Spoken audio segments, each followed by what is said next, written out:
Think a complicated recipe is complicated to track? Not necessarily.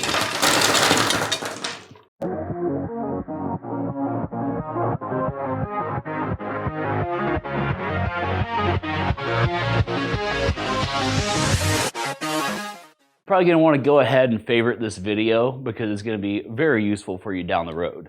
Let's say that you're cooking something in a crock pot, an Instant Pot, or just a big old bowl of whatever. You're putting all kinds of different ingredients in there. I'm going to show you how you can track that accurately over time.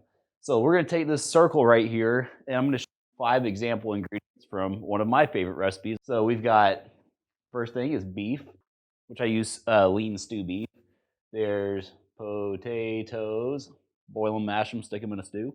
You've got celery, onion, and olive oil. So each one of these you're going to measure out before you put in your recipe, but just imagine that you've got the big thing that you're putting all of your stuff in, you're cooking it down, you're going to start portioning it up and dividing it up. So what you'll do is you'll calculate the macros for that entire thing. So in the case of my beef and taters, I'm going to give you some real numbers for it.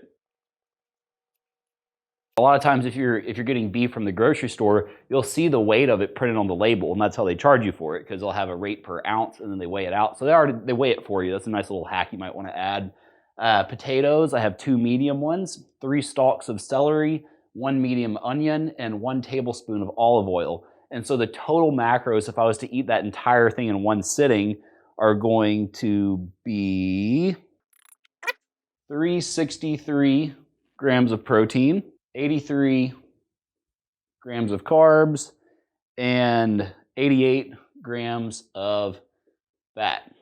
So just like this recipe right here, everything's going to get cooked down. It's all going to wind up in just one stew. And so as you're scooping things out, you're not guaranteed to be getting the exact same proportion of beef to onion or beef to potato or whatever else in your recipe. It's going to be different every time. And that's why we have this bowl of candy, right?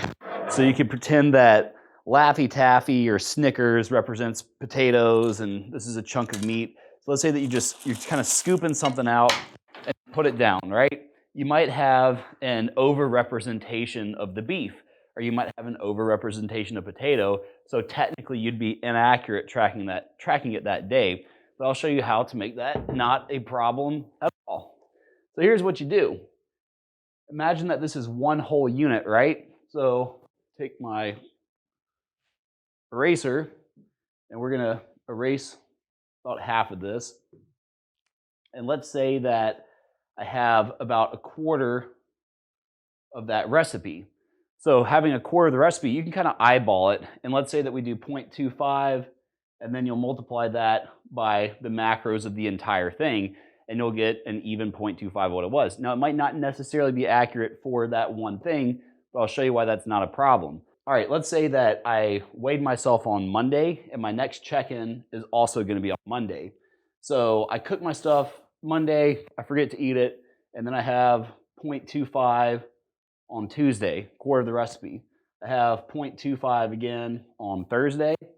And I do the same thing Friday and Saturday, 0.25, 0.25. So in this period, I've had the entire recipe. So all these put together are 1x of the entire thing. And so what really matters when it comes to your results is your total intake from check-in to check-in or from week to week. The day-to-day, you can be a little bit inaccurate, it can be a little bit up and down, especially with things like recipes, because if you're eating the whole thing yourself, you will be 100% accurate over the course of that week, as long as you're adding in your other things accurately too. But for the recipes, it's okay to be off if you have a big mix of stuff. And this makes it so much easier to track. Is just save everything as one base of the recipe, all the different macros from all different items added together.